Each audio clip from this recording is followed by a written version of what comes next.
I'm 65 years old. And if I could send one message back to myself at 35, it wouldn't be about the stock market. It wouldn't be about real estate. It would be 4 words. Time is the asset. That's it. Not money, not income, not even discipline. Time.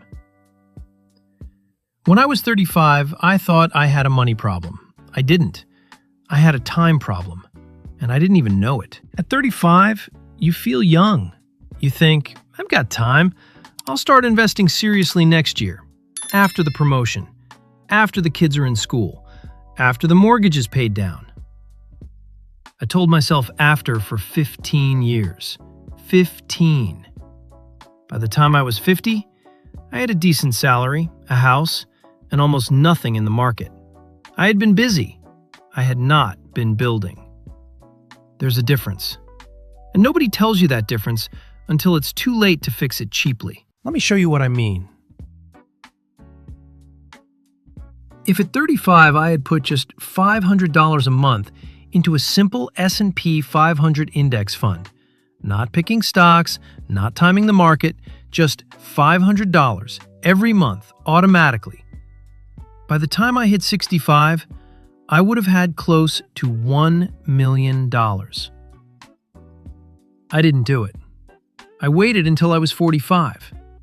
Same $500 a month, same fund, same discipline. I ended up with less than half. Less than half. 10 years of waiting cost me more than every raise I ever got combined. That's the part that still keeps me up some nights. Here's the trap, and I want you to listen carefully because I lived inside it.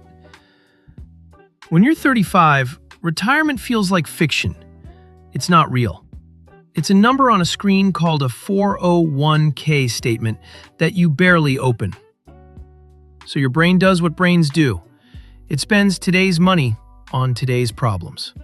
The car, the vacation, the bigger house, the kids' activities, all of it good, all of it reasonable. But every dollar you spent at 35 was a dollar that could have been $7 at 65, sometimes more. You weren't bad with money. You just didn't see what money becomes when you leave it alone for 30 years. Nobody showed you.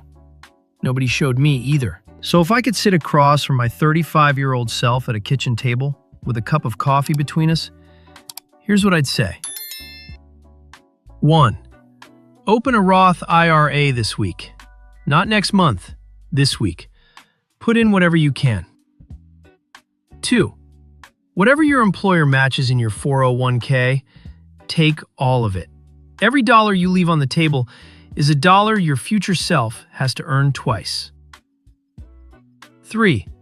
Set it up automatically. Don't trust yourself to remember. I didn't remember. You won't either. 4. Don't touch it. Not for a wedding, not for a new kitchen, not for a great opportunity your brother-in-law tells you about. Don't touch it. That's the whole thing. That's 40 years of regret, condensed into 4 sentences. People ask me what my biggest regret is. They expect me to say a job I didn't take, or a place I didn't move to, or a person I didn't marry. It's none of that. My biggest regret is the 10 years between 35 and 45. When I had the income, I had the knowledge available to me, and I just didn't act. I had time, and I spent it on nothing. If you're 35, 45, even 55 watching this, the best day to start was 10 years ago. The second best day is today. Don't make my mistake. Subscribe if you want me to keep telling you what 65 knows that 35 doesn't. I have a lot left to say. If this helped you see things differently, share it with a friend or someone you love. They'll thank you later. Take care, and I'll see you in the next video.